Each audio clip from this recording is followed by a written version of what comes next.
Hello everybody and welcome to episode 59 of the GuildMag podcast. We are back for yet another week with Sandra. Say hi, Sandra. Hi. No more Aaron again this week, he's still away. Hopefully next week, but we will see. So it's just us two this week. Mike just did the same thing it did to me last week. She can't hear me, but I'll just carry on as it is. Okay. So yeah, this week we are talking all about the Shining Blade. Because I think it was about a day ago now, their Facebook page was updated with a new cover art and a new profile picture, and it's got some people doing a little bit of speculation. So that's going to be the main topic of today's show. But before we do that, as always, we will begin with the news. So game news, not much happened considering since there was a patch last week. So there was just some kind of bug fix patches, but the best thing to come from one of the bug fixes was in Fractals. So the toxic trail instability, its size has been reduced, and the fact that it applies conditions has been reduced, and it's been removed entirely from the cliffside fractal, which makes things a whole lot nicer, because basically, if you don't know what the instability does, every enemy leaves behind this trail of poison damage dealing stuff behind them. And in Cliffside Fractal, where there's hundreds of these fanatics with the fire AoE as well, it wasn't great. So yeah, so that's gone, and Fractals are all the better for it. Over to the gem store, and there are 3 new things in the gem store this week. So we have the Lava Lounge Pass, where only the cream of the crop of Tyrians can get into. So like all the other VIP areas, you can get a permanent pass for 1,000 gems or a 2-week pass for 150 gems. And it's got all the usual amenities, so merchants, trading posts, crafters, all the usual stuff that comes with these VIP areas in the middle of Ember Bay. It's just the name. The Lava Lounge, it reminded me of like a Vegas show. It just reminds me of like this really crappy little club with lava lamps all over it. That's what I just picture. Yeah, like you find in Vegas. Yeah. I don't know. Do we need another? See, this is my thought. Like, what's wrong with like all the other ones? It's now. Have you got any of these? No, special VIP. I personally don't see the point in spending 1,000 gems on just getting into this like area with a little bit more convenient, where stuff is a bit closer. Because I just normally go to LA and then just like spend 30 seconds just walking between, the TP and the crafters or whatever. Right. Do you have any? I have the DR one, the one for Divinity's Reach, and I have a shared inventory slot, so I stuck it in there, so all my characters have access to it. And it makes things convenient in that I can log out in a map that isn't usually as crowded as LA. So in that sense, it's convenient. But I don't know that I would have a need for more than one. You know what they should do? Is have one in the Black Citadel for Char only. I would buy that one. If it was like Char characters only allowed in this area, and there's just a big statue of Ritlock, and every NPC looks like Ritlock, and they all have Steve Blum voicing them, then that'd be great. I'd buy that for 1,000 gems. But the Ritlock area. But until that's in the game, it's never gonna happen. Yeah, and I don't know. I feel like we just gonna be getting one of these with every few new maps we get. There's gonna be a new VIP area. Because at what point do they stop becoming VIP areas? This is the 5th one? The 4th? We've got the 4th DR, or 5th? we've got the Airpat, the Captain's Airship, we've got the one in Verdant Brink. And then we've got this one. Yeah. So it's 4th? Yeah. I did see a really good suggestion on Reddit, actually, about if the airship actually moved locations. So you just had, like, one VIP airship area, but it moved between, like, the new map. So it would have been in Verdant Brink, now it's in Ember Bay. That would be really cool. Yeah, that would be cool. And then maybe it docks I in might like pay much special for that. areas. So yeah, in addition to that, we have the Pirate Corsairs Hat for 300 gems, complete with feather and eye patch, which looks alright. If you want, to be a pirate, then there's now a hat for you. It does look slightly different on the Zero characters. For some reason, I haven't actually worked out if it's a technical thing or if it's just a thing. They have an extra like stitched cross on either side of it, and then one on the back as well, where no one else actually has that. I was going to say the one on the char, on the char has like a different design. At least that's what I saw on Delphi's. I haven't actually looked at it on any of my char characters. I mean, I looked at them all briefly in game. They all seem the same apart from the Azura one. I don't know. Just interesting that Azura get like a special different Master design race. than everyone else. Yeah. Azura Master Race. You know, it was funny. You know how any headgear or hats or whatever will take off your character's hair. I don't know if you've experienced this, making you bald. So they've tried to cover this up a little bit with a bandana that is sort of underneath the hat and kind of can be seen from the back. They should just embrace that people are bald underneath those hats. That should be the way. They look so funny though. Oh well. And finally, for another 1,000 gems, you can get yourself the Cosmic Logging Tool, which is part of the same, I guess, set as the like Cosmic Mining Tool that was released a couple of months ago. A couple of weeks, yeah. Which you basically call down this big black hole to suck up a tree for you. It looks cool, but it doesn't look as cool as the mining one, in my opinion. Because the mining one, you have this massive, like, I don't even know what it's meant to be, this massive thing, like cosmic void overhead that shoots stuff down onto, like, the mining nodes. Whereas this one is just like a pure black hole that comes down. It looks cool, but it doesn't look as cool as I think the other one does, the mining version. You're expecting it to be a bit more epic. Yeah, it kind of it just looks like a little black blob with a couple of white things coming off it.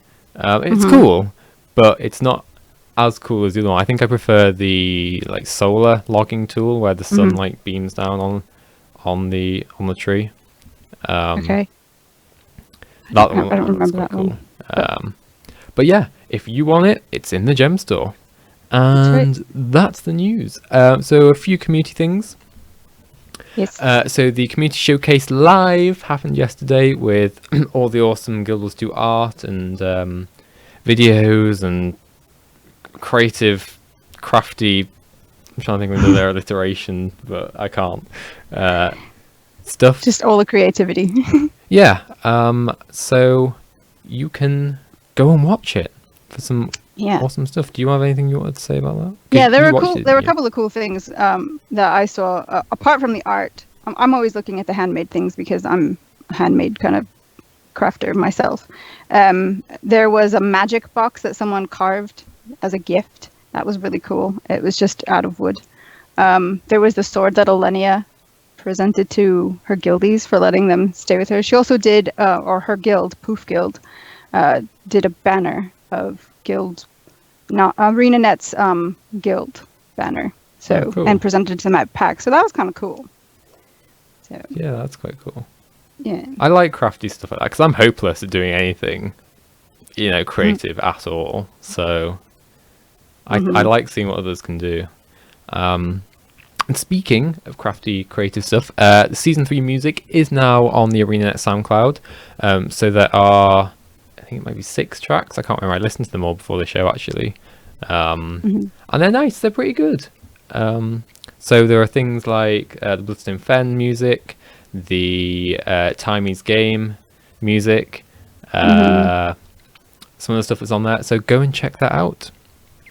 And then finally, you may or may not be aware that the 22nd of October is home to Pink Day in LA this year. So it's kicking off at 12 p.m. Central Time, and I've got no idea what that is in any other time zone, unless you can do that off the top of your head. It's GMT minus 6? 6. It should be GMT minus 6. I have no idea. Because it's 2 hours ahead of Pacific, which is my time zone. Oh, okay. So 12 p.m. Central Time in both Guild Wars 1 and Guild Wars 2. Head down to Lion's Arch for Pink Day in LA. So if you don't know what this is, it's an annual charity event that's organised by the Gaming World Entertainment Network and Gamers Giving Back. And all money raised goes to the Canadian Cancer Society. And and I've just pulled out my headphones. Each year, there's this massive sort of in-game event with loads of different mini games and prizes, and loads of people from the community come together to help organise it.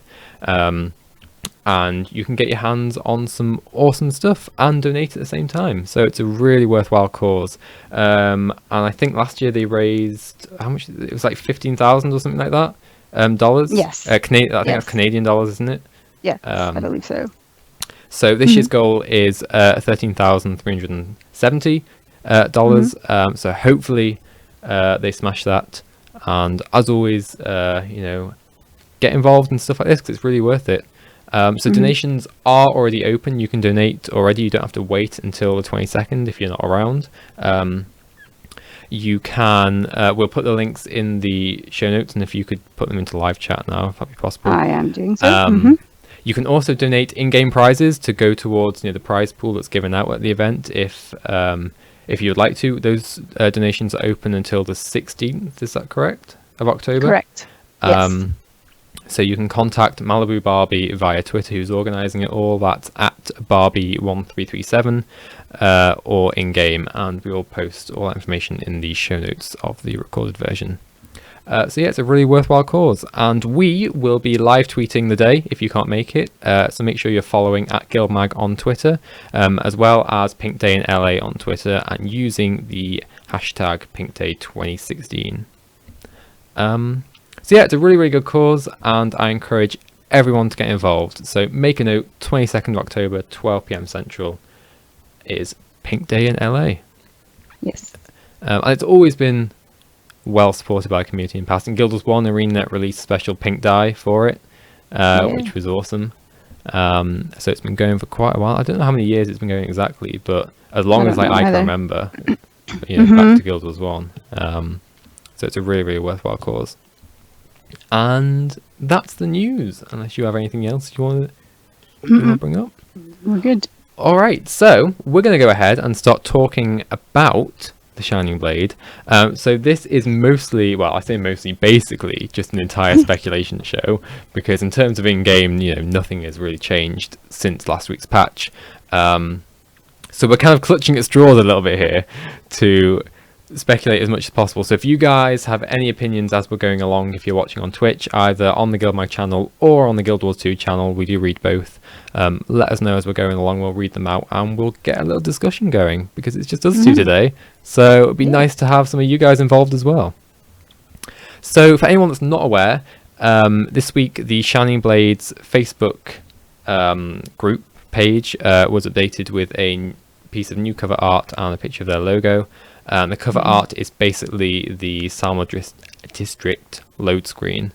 And this has kind of got people speculating a little bit, because before Season 3 kicked off, a similar thing sort of happened for the White Mantle version of the Facebook page.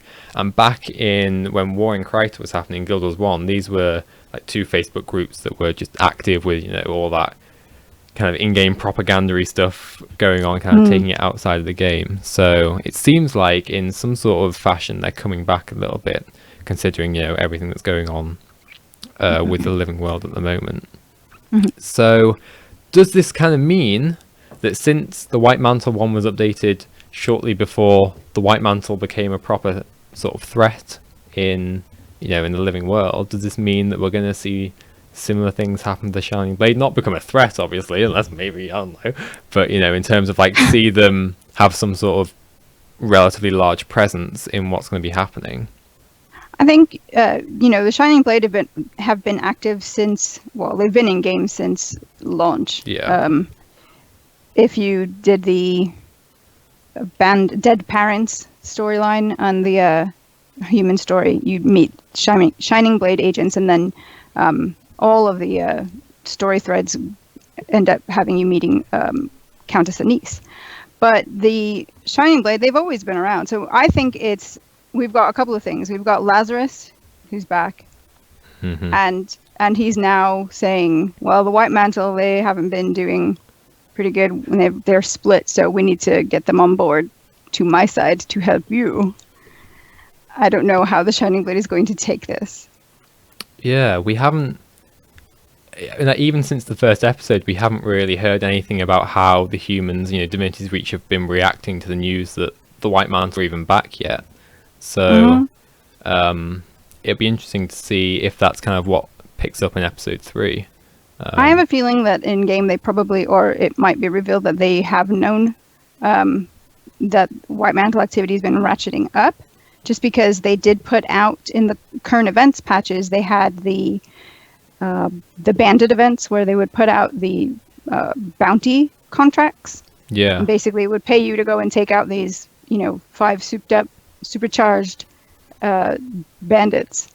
So I would like to see them tie that in and find out why were those bandit bosses so hyped up with their powers, and how much involvement Caudicus had in feeding those powers to them.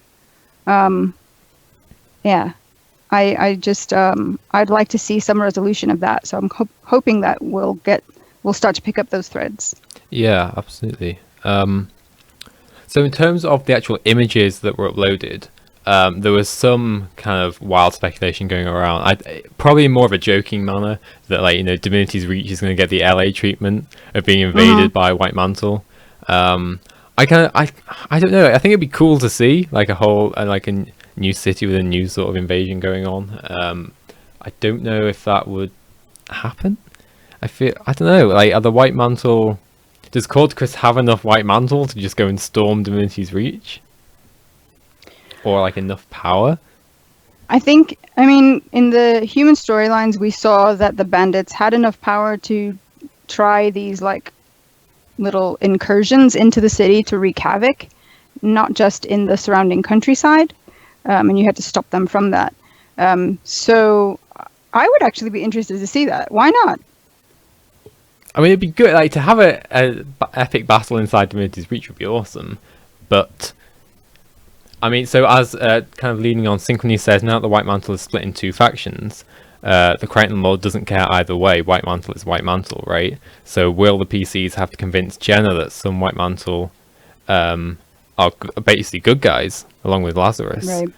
Mm-hmm. I mean, I don't know, because as player characters at the moment, at least, we're very much against the idea of Lazarus and the White Mantle. What would be good, actually, is us kind of clashing with Marjorie on the idea of are they good or not, which I think is probably what might happen. Well, especially since she's shadowing Lazarus now. What would be even better is if they're not, and she just becomes enthralled with Lazarus, and then we have to. Oh my god!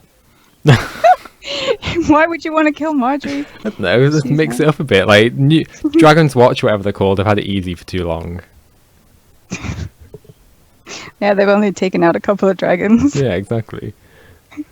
But yeah, no, I don't know. I think I personally don't think we're gonna get like an invasion of Divinity's Reach. I think, like what you said, we might have some sort of small, like going back before this season began. Yeah, like some sort of maybe assassination attempt on Jenna, or something along those lines. But I don't think a sort of Scarlet Briar, let's destroy LA with massive forces sort of thing is going to be happening. Because I just don't think, especially with the split, like them splitting, like in terms of actual feasibility. Do you have the army to take on the Seraph and the Shining Blade, and right? And that's another thing. It's like, first, I don't think Anise is going to be all that convinced, or the Shining Blade are. It's going to take, I think, a lot of convincing or evidence to get them on board that the White Mantle, some of them can be trusted. I just don't want to trust any of them. I just refuse. But we'll see where that goes. But what about, the Seraph are essentially leaderless right now, right? Logan's still on his recuperating deathbed somewhere, from being but in not quite his dying. pod. Yeah. I guess. So, I mean, I'm sure they've learnt to manage without Logan anyway, considering he's been off gallivanting with Destiny's Edge all these years anyway. So yeah. But yeah, I think I totally forgot what I was going to say. I had it, and then when I started talking about Logan, sorry, my anger for him of what he did to Snaff, that poor Azura, all those years ago. Oh gosh. So I guess we should tackle the elephant in the room that a lot of people have been talking about is, will this mean the return of Livia? So for anyone who didn't play Guild Wars 1 or doesn't know much about the character, I guess we should do a quick kind of recap of what Livia is all about. Do you want to do it, or shall I? Who can remember the most Guild Wars 1 stuff? So Livia was an NPC that you could bring into your party. She was a necromancer, and she came in War and Kryta, I believe, right? Maybe. Or was it Eye of the North? It was one of the two that she started appearing. Yeah, Eye of the North. Yeah. And she was palling around with the Asura, so she knew some of their magic and their technology. And the last time we saw her, she had taken the Scepter of War from somewhere. And it's in the final cinematic of Eye of the North after you beat the campaign. So where is she? Where did that Scepter of War go? We don't know. Yeah, so the last time we saw Livia in any sort of, I guess, Guild Wars 2 universe is in Sea of Sorrows, which was the third book, which is set about 110 years ago from where we are today. And that's about, I don't know, like 90 odd years ago from like Guild Wars 1, something like that. I don't remember exactly, but you know, she's about, basically, she would be about 200 plus years old at this point in game. Yeah. So she's lived well past her, you know, natural human lifespan. Most likely because of the Scepter of War, which has basically the power over undeath. So there's this kind of, I mean, would they bring back someone that old? I feel like they kind of have to, because it was hinted at, you know, well, it wasn't hinted at, it was made explicitly obvious in Sea of Sorrows. She was still there, and she was still the bodyguard of the Crichton monarchy at that point. Right. And which is where now she potentially isn't, because that's kind of Countess Nice's job now, being leader of, or what's the official title? Master Exemplar of the Shining Blade. Exactly. So is she? So the question is she a niece disguised? Yeah, that's been the theory for quite a number of years now in the Guild Wars 2 community, is Livia kind of in niece theory. That, you know, I think the biggest connection they share at the moment is the fact they both have red hair. I think that's the only like solid thing that people have to go off. So there's a couple of, for this theory to make sense, you have to make a lot of kind of assumptions and kind of jump the gun a little bit, I think. So there's dialogue between Anise and Kanak where he mentions that she's like older than she looks, basically, and there's kind of rumors floating all around Amity's Reach, you know, just the common folk kind of mentioning that she probably uses mesmer magic to look much more attractive and younger than she actually is, and she gets quite defensive and antsy about it when Kanak asks her.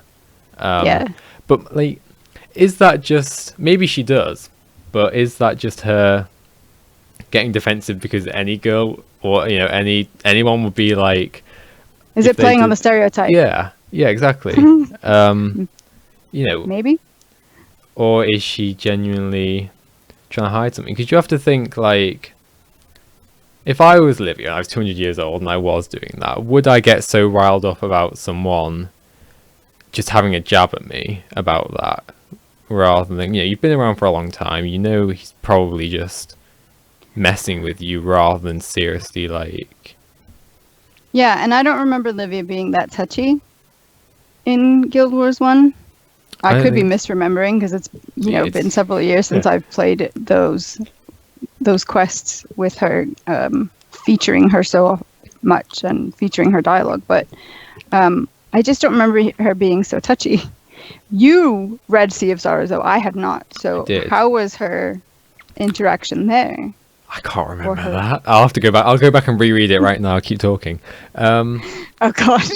I don't know, she just seemed, from what I remember, I think she was probably relatively distant and just, you know, kind of, it's my job to protect this person. Right, more business-like. Yeah. Which seems more in character with how she was in Guild Wars 1. Yeah, and my kind of, question is, what does she have? Like, what would be the reason behind her disguising herself as a niece rather than, because 110 years ago she was perfectly happy to appear as Livia, standing next to the Crichton royalty, protecting them. What would change to make her feel like she needs to disguise herself, unless she's just aging horribly and I mean, 200 years old. Well, there's the theory that that amulet that showed up in season 2 when we were out by Concordia and we had to escort it. It could be hiding or could be connected to the true identity of the monarch. So there's the theory that maybe Jenna isn't the true monarch. Would that be a reason why a niece is around and might be touchy?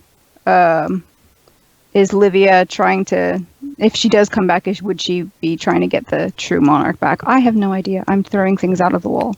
At this point, no one really has any idea, apart from the writers.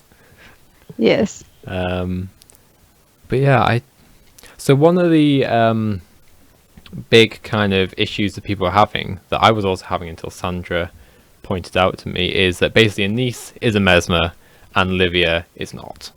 And the kind of counter argument to Livia being a niece is that nothing about Livia or the Scepter of Ore gives her the power to, naturally change and get mesmer powers and, change herself and create this illusion and whatnot.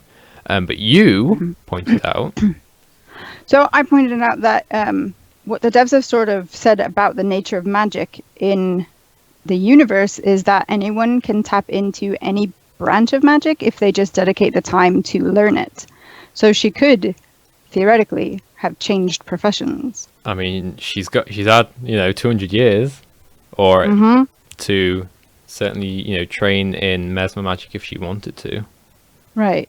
And how many times do you remember, or at least I remember, running around with people who had Livia in their party and they had her spec'd out for like ritualist because of the whole secondary profession system that existed in Guild Wars 1. So that kind of ties in, so that if she could do that in Guild Wars 1, it could naturally progress that with more magic in the atmosphere, that she could start channeling into and learning a different form of magic to become a mesmer. Indeed. So I guess you have to question, what would, if she was revealed to be Livia, what does that add to the character? Yeah, what does that bring to the table, basically? And I guess coming back to why was she disguised in the first place? Because it's been, I mean, you'd have to question, like, would Jenna know that she was disguised? Because I think the story goes like a niece has been a niece, not, has been beside Jenna since like Jenna was little or something. I think it's the story. Right. So you'd question, I mean, at the same time, Jenna's also a mesmer, so surely she can like detect other mesmer stuff. I don't know. No, the two of them together, though, I've always had my suspicions about them. I don't think they're as straightforward as they seem. And add in the whole mesmer thing, and it just throws everything into confusion. Because they are able to manipulate people's perceptions, as we've seen in the books and in the game. Yeah. So I don't know what she would. I don't know what she would be hiding. Why she would need to be hiding her or disguising her identity if she were truly Livia. And I don't know that would we want Livia to be not herself? Why can't she just be herself? I mean, yeah, this is the truth. So we were talking earlier, like, it seems a little bit just like fan fiction-y almost, that a niece is Livia, and I mean, we've got Ogden as himself, and he was a pretty important NPC from Eye of the North. So why wouldn't we be able to get Livia back as herself, as well as a niece? You know what I mean? Yeah, I guess we'll just wait and see, because it's very much like, if she was a niece, that explains where she's been since Sea of Sorrows. She's always been there, because I think Livia I can't remember the exact quote, but it's something like she swore to protect against, I think it was specifically against the White Mantle or something, for like as long as she lives, or it, you know, it was something to that effect basically. And so you have to suspect that if there was ever a time to bring Livia back with White Mantle, now would be the absolute time you do it. And if they don't, then is that just going to be one thing that, you know, forever remains a mystery? So it just occurred to me, what about this whole connection with the Scepter of Ore? What would this do to all of the excessive magic? How would it affect the storyline as it's developing now if it were to return through Livia? You have to wonder how Lazarus would react to the Scepter of Ore. Wasn't that was the scepter that Kilbrin used, wasn't it? Yes. And he was using that on like the Door of Kamali, wasn't he? Or that was part of the plan. And we know, you know, everything to do with the Masat and the Door of Kamali and you know, the Titans, and you know, all that just does tie in. So you have to wonder how Lazarus would react to having this scepter like back in the picture. Yeah, and how did Livia get it in the first place? Because when we see it after the final mission in Prophecies, it sort of just disappears into the ground. But when we see Livia taking it, she's obviously not in the Ring of Fire. So where did the scepter go? And where did she pick it up from? Why would she get access to it? I don't know. There's so many threads that I'm just happy that they're bringing or potentially bringing back this thread. Well, yeah, because I was just going to say, like, it was very deliberately left open. This is going to at some point happen in Guild Wars 2 story thread, you know, at the end of Eye of the North, because that was, you know, bridging the gap. Well, one of the things that was going to be like, you know, the like final thing for Guild Wars 2. So it was very much, you know, we're going to hope to pick this up at some point in Guild Wars 2. So maybe now's the time. I mean, they're very much at the moment really doubling down on Guild Wars 1 lore, and you know, also it makes sense to bring it back now if you're ever going to do it. And the Shining Blade does have there's the Riverside Province mission. I'm just reading the wiki because I don't remember so many of these details. I do not remember anymore. The Shining Blade did have a plot to steal it from the White Mantle, and we did steal it with the help of the player characters. So yeah, I mean, there are all these connections with the Shining Blade and the Scepter of Ore. So yeah, I wouldn't be surprised if it makes a reappearance somehow. New gem store skin confirmed. But I mean, the thing is that it's not really a scepter, is it? It's more like a staff. Yeah. Yeah. And it's pretty cool looking. But yeah, so I'm really interested. But yeah, how would Lazarus react? I think there's a lot of question marks right now with this. Yeah, and that's how I like it. I know. I know, it keeps us talking, keeps us thinking. So, moving on a little bit from Livia, and please, guys, if you have any thoughts about it, please do let us know in chat. We'd love to hear all your thoughts. So a bit more episode 3 speculation about kind of what we want to see and what we're kind of expecting from it. So I guess the biggest question is this one going to be much more kind of human and Divinity's Reach focused, or because at the moment they tend to be kind of relatively spread out, so you'll have like, you know, one in like Rasanovus, and then I guess the last one was just all Ember Bay after that, but you know, it was like they do kind of pick up different things. So we were saying last episode that I really want the Ritlock kind of little story thing to continue in episode 3 kind of straight away. I don't want he's a Char lover. Yeah, I don't want that to be dragged out, because I mean, it makes sense like from a story point of view that you get dragged off to your hearing like straight away sort of thing, unless he just gets slammed in jail for a bit. If he were to be put on trial, that would actually be kind of cool if we could, you know, go in there and participate, you know, speak up maybe in his defense. Yes. and maybe that would be a good way to reveal what he was doing in the mists. I don't know. I mean, it's surely at this point it's got to be something epic to have kept, unless have kept it. Yeah, under kept it his going hat this for so long. It has to be something really cool, or it's just gonna be a total letdown, and everyone will be like, "Oh, is that it?" Really? Yeah. Yeah, that reminds me of the. Do you remember that trial mission? Was it in Nightfall? Yes, where you were put on trial, or in front of like that and you had like council all these different witnesses that were brought in. Yeah, something like that would be cool for Whitlock, because this whole demotion thing just doesn't sit well with me. He's gonna become a Gladium. I can see it now. It's his future. I'm telling you.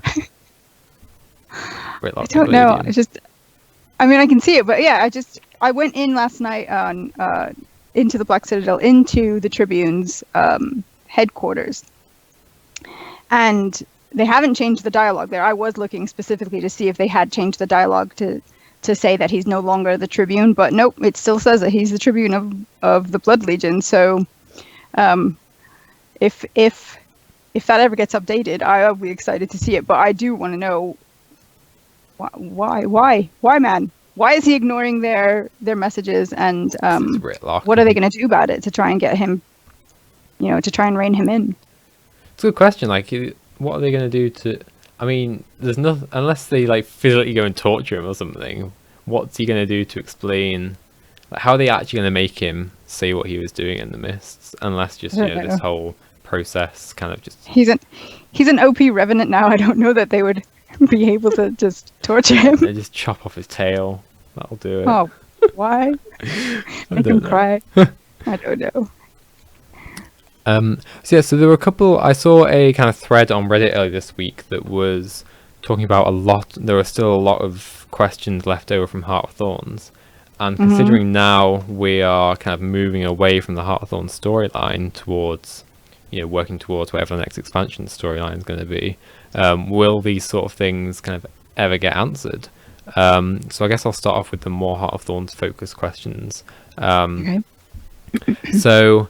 It all started off because they were I can't remember the Reddit user, but they were basically talking about how we've never had a kind of funeral for Traherne, or never, kind of said goodbye to him anyway. He's just kind of like been like, all right, we'll do one for Air, but Traherne, we'll just forget he ever existed. Right. And there's the question that intrigued me the most is what's kind of happening with the Nightmare Court right now, because since Fowlin's no longer with us, what a shame. Although I did actually really like her character. Do you? I genuinely did. I liked her character. I liked. She was good at the snark and the. Yeah, I like sort of like the good old British, British snark. It's what made it great. It's called voice acting. Well, I know, but yeah. So what's going? Because obviously we kind of know that there was a whole Nightmare Court section that was cut. From Heart of Thorns that would have most likely explained a lot of this, but will this ever be explained? Will stuff like that ever really be explained? Because we're moving away from all that sort of stuff now. The Savari have had their moment in the limelight. It's time for the other races just to get the humans and Masai, and all that kind of stuff. And things like, what else was there? Things like with Malik, and because they were pointed out in the trailer. I think Whitlock stumbles across a cave with like multiple pale tree seeds or something that was never actually. I don't think that was ever actually shown in game. I don't know if it can be considered anything, or if that was just trailer. Trailer teaser. Yeah. Yeah. Although I was talking the other night with one of our with Jack Cynic, one of our lore people, and he was saying that cave was never actually shown even in Guild Wars 1. Now, I remember that there being a cave that you sort of defend in one of the missions and prophecies, I think, but it was never really tied together with why we were defending. There were some planty things around, so the theory there was that cave could have been the one that had the seeds. So that would be cool if they brought that in, but at this point, it's like, well, Mordremoth is dead, so do we care? Do we need to know where that cave is? Or is it just more of what has Ritlock been up to? I mean, that could be. Maybe that was a vision from the myth. I don't know. Probably not. But It could be. yeah. I don't know. I'd like see. to know what's happening with the Pale Tree. Yeah, that's kind of just been shuffled under the rug a little bit. Oh, she's still ill. Oh, poor dear. Get better soon. Yeah, like, And she's only ill if your character has completed or has hit level 80 and has done some of the Living World stories. But if you go in on an under level 80 that hasn't done any of the Living World replaying, she's still, bright and chipper. yeah, because all that's just like fixed in time, isn't it? So Yeah. if you're missing her, So- go back and level some. Go back on a lower level character, create a little level 1, and go visit her. Yeah. Yeah, but one thing I did want to bring up is kind of what's going on with the pact at the moment, because I think that will definitely play into what's to come. So obviously they basically lost their entire air fleet in Heart of Thorns, and a good portion of their numbers as well. And Anise, going back to the Shining Blade, Anise sent Kanak out as their basically emissary on behalf of the Shining Blade to be embedded with the pact and the player character. So would they try to make a play, since the pact is leaderless, to say, hey, we need your help since you've got all of the military might of the world behind you? I don't know, but that's the question: do they anymore? Like, do they have the numbers these days? After, because first they went after Zaitan, and surely that culled a few of them, and then they went after Mordramoth, and that got rid of. Culled a few more. Yeah, that culled a few more. It's like, do they have the numbers to go after Primordus and GuildMag and deal with all that now? Right. I think this can quite easily lead us into being forced to work with Lazarus in a way, because we potentially don't have the pact anymore.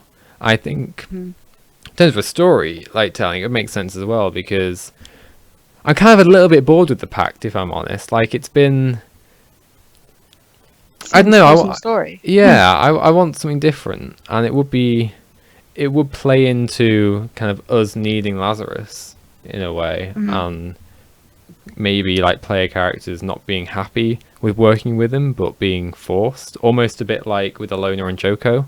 Kind of, you need to work with Joko to get through the desolation. It's not your first choice, but it's kind of something that has lesser to two happen. evils, you just have to do it. Yeah, so I could definitely see that kind of being worked in. Yeah. Tiffany says, how can you be bored of something that isn't even there? Yeah. Yeah. But they're still around. I mean, who was it that just referred to you as Commander? They're still referring to you as Commander. All of it. It's a title for life, Sandra. Excuse me, I forgot. It was Almora that told you that Yeah. originally, when she offers you and it came up again in Rising Flames, because that's where I remembered it most recently. Did it? I didn't notice. I'm sure Timey probably still calls you. Probably it was Commander. somebody. Yeah, I mean, I think you can't really write them off. They're still around.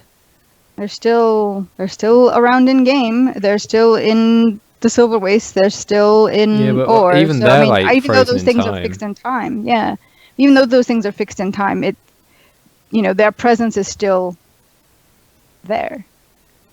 So I think it would make sense to bring them back in some capacity, because they do have those connections worldwide, even if their numbers are reduced. I guess. And so Repex in the Guildles 2 chat says, many NPCs on Embark Beach call you Commander. So yeah, I think it's probably just the way Guildles 2 is going to refer to your character for ease of, you need a single name to be able to call every character ever. Right. So yeah, it makes sense. But yeah, so speaking of the Lazarus thing, we kind of touched on it earlier. We talked about it a little bit last episode as well, about what our thoughts with Lazarus and Marjorie, and kind of what Casimir's reaction is going to be to all of it, which I think will be really interesting. Yeah, I mean, Casimir's got an conflict. interesting history in and of herself, but I mean, would she be as surprised as, say, the player character that Marjorie wants to go and shadow? Maybe not surprised, but maybe Lazarus? like just against it. Yeah. Because I maybe. mean, Marjorie and Casimir have been happy for too long. Like, No, you said this last yeah, I time. said this last week, and I stand by what I said. Right? They need. I think Casimir will maybe disapprove of it a bit. I could see her disapproving if Belinda were to go off the rails a bit, into wanting to know more about this whole, death magic connection. Yeah, that's what I meant, Marjorie. Sorry. It's like Belinda's already gone way off the rails. Yeah. To see where she could go with the whole understanding Lazarus and his connection to death magic. I could see if Marjorie were to go off the rails in that sense, then I can see Casimir going, whoa, babe, what are you doing? To try and bring her back. But I don't know. I don't know that she would disapprove so much. Casimir seems to just kind of go along with anything that Marjorie proposes. I can't think of there's an like a point though where you just fear. Minor. Like, I think Casimir's just going to fear for Marjorie's safety above all else. It's Lazarus, like, and especially as Casimir, I'm assuming knows about the history of the White Mantle, at least to some extent. Like, I guess a majority of humans, do.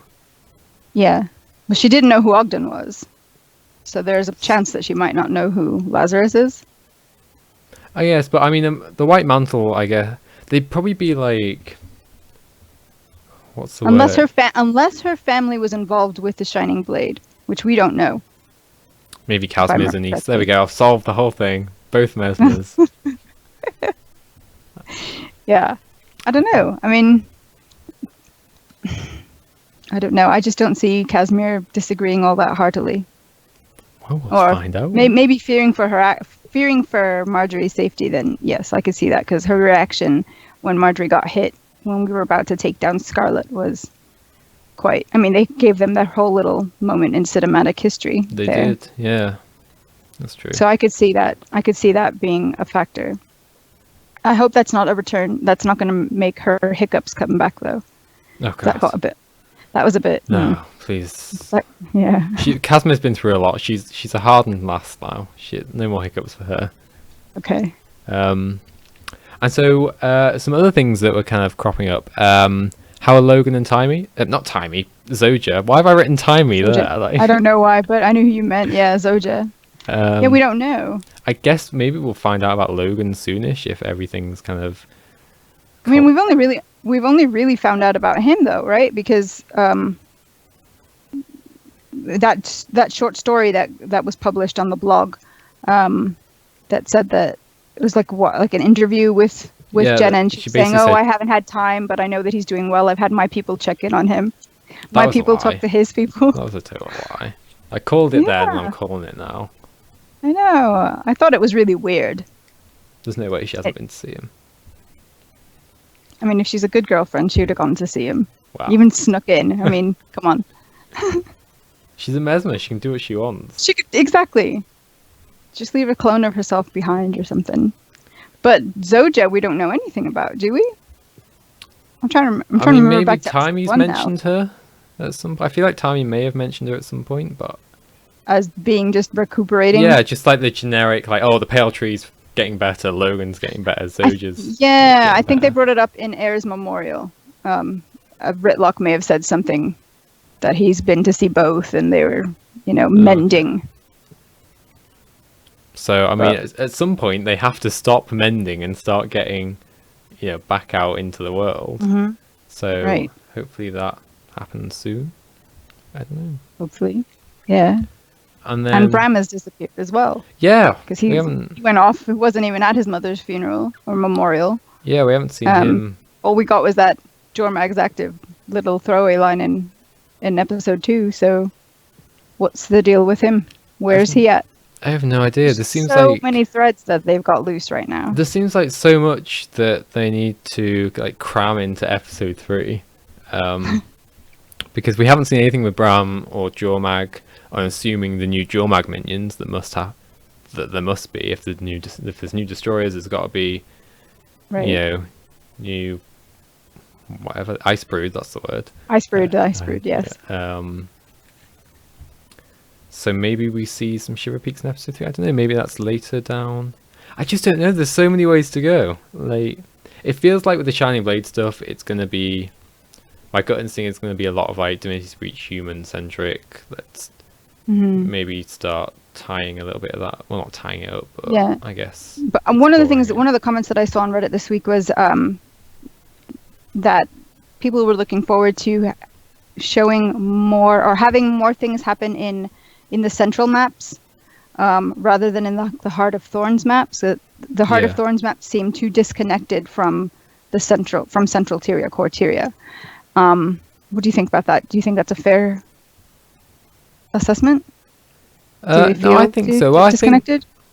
I can see that. But I think the kind of counterpoint to that as well is if they said that we're getting new maps or attempting with every episode, how much is actually going to happen in the core maps? Because when you get a new map, surely most of the story revolves around stuff happening in that map. So I think there was a really brief suggestion of in terms of human stuff, Lake Doric, like I think it's up above Divinity's Reach. Yeah. As maybe one play if it's human stuff happening for a new map. Or like we were saying at the last episode or the one before, new stuff happening in the far Shiver Peaks for GuildMag. I just don't know. They could go in so many ways. Yeah. And to go back to the Zoja thing, Repex says in episode 1 of this season, you can listen in to people talking about Timey in her lab. I think this is after the episode's finished. You can listen through this. It's in one of the first. It's one of the early instances. Yeah, you can listen through this intercom thing in the wall or something like that. And one of these Yura says, "Poor Zoja, she's a blubbering mess." Yeah. Yeah, and did you rescue Zoja at the in that? Of course, I rescued Zoja and not Logan. How dare you suggest that I would rescue that? Because I took my turns rescuing them both. But yeah, like she was very focused on Timey. Like, where is Timey? Where is she? She was like really worried for her when we did break her out of the pod. So I could see her being still overly concerned with Timey. Does she know something? I wonder if she learned something from being captured. That's another thing too we haven't thought about is what were Zoja and Logan able to learn about the Mordrum, or maybe about the dragons as a whole during their captivity? I want to know that. Maybe they have this innate connection with mind and plant magic now, and they can just instantly kill everyone associated with it. Like they're semi-corrupted. I don't know. I wouldn't go as far as say corrupted, because Mordremoth is now, his influence is basically gone. So I wouldn't. But certainly some sort of connection with that, like some sort of affinity to that sort of magic, maybe that would make them useful for certainly fighting the Elder Dragons now that they've absorbed that magic themselves. I don't know. That's a good point. I like that theory. Yeah, I'd like to know why she's a blubbering mess still. Is she still concerned about Timey? And is she going to try and rein Timey in? Because Timey is getting she's experimenting a lot. She's getting older. She is getting older. And I've seen several comments saying that she's becoming a bit more Snap-like in her willingness to take risks, which Zoja was always a bit, reticent to do when she was Snap's apprentice, if my memory is correct. So is she going to try and take Timey under her wing, so to speak, and be a bit more on hand's mentor? I don't know. Depends if she stops being a blubbering mess or not, I guess. I guess. And so the final big question that hasn't been answered in years is who's E? Oh yeah. And I was reading some theories about how this could tie into being Livia or anything, but I don't know. I feel like the name has to start with E, or like Avenia was one theory that I'd seen long ago. My theory is that he's Evan Nashblade.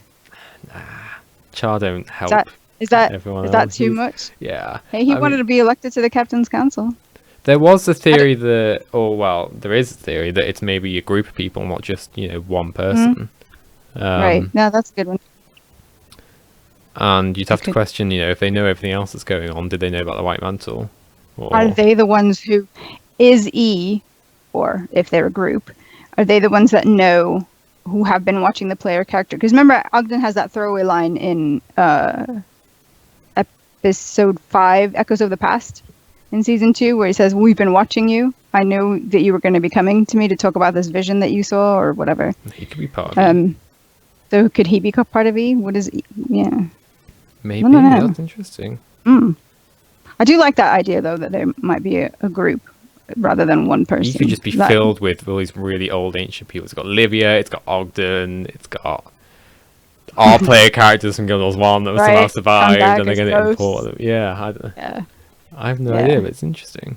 I would like to see some of these threads kind of tied up, because as fun as it is getting new threads, it's nice to tie up some old ones now and again. Do you want to... I was going to say, Repex in Guild Wars chat says, Timey could be leaning towards the way of the inquest, no risk, no reward, which could lead to a conflict between Timey and Zojia, but that's a random theory. But the inquest tried to kill Timey, so yeah. I don't know. Is she risking too much? I think it's a good question. I think I don't know. Is she risking too much? I think she maybe just is too eager to get to the truth. Well, I feel like, I mean, you've got to remember she's 16 years old, so she's kind of still learning about what her limits are, and how she kind of, I guess, fits into the world in this like sense. I'm just trying to find myself, man. I'm an angry little teenager. Right. I don't know what I want. She's a little emo teenager. She's trying to find her, define her identity. Yeah. So I think at some point, probably her curiosity and her risk will get the better of her, and we'll have to go save her again. Akin to that time that happened in Silver Wastes, where she had a massive break. Was it Dry Top? Yeah, where she had like this breakdown, and but at the same time, she's also just becoming more powerful really in the sense that she can like tackle more. And whereas when we had to help her in Dry Top, she just broke down crying because I think Scruffy like stopped working or something, or I can't remember it exactly. I feel like nowadays she'd just be, I don't know, pick up the nearest weapon and start going at him herself rather than like sitting in the corner crying. And so we got some more theories about E. Yes, I'm just looking at these. I'm so sorry if I screw up your name. Arian C says there was one mail message as part of the living story that was signed The Errant. No idea what that would mean. I don't remember that. I do remember that we got a message. I thought it had been signed E, but if it is. And then Apollo Stream says E is us. Think about it. We know everything we are doing. Yeah, I don't know. It's just really interesting to see who it was and how they know everything about everything. Yeah, they've got, I think whoever E is, if it is an individual or group, they're very well connected. Yeah, absolutely. Very well connected. Wow. Is there anything else we want to mention about our Shining Blade episode 3 speculation? Because we're getting to the end of the show. We are. No, I'm just really excited to see what current events happen, because I think we're at 2 weeks after. Are we going to get a new current event on Tuesday? Hopefully. On Tuesday, hopefully we'll start getting some answers to all of these questions. It'll just be more questions, I think. It'll just be probably for a while until episode 3 comes along, and then we'll give us maybe one answer and then more questions. More questions. That's basically what they did in this episode. It's like, oh, the egg hatches, but here's Lazarus and a whole load of more stuff to go alongside it. Yes. But yeah, so big thank you to everyone who's joined us in live chat today, sharing your opinions. If you have an opinion, you're watching the recorded version, do let us know in the comments section on YouTube. We do try and read and respond to all of them. The GuildMag website is currently still down, so the podcast will only be available on YouTube for at least maybe up to another week, something like that.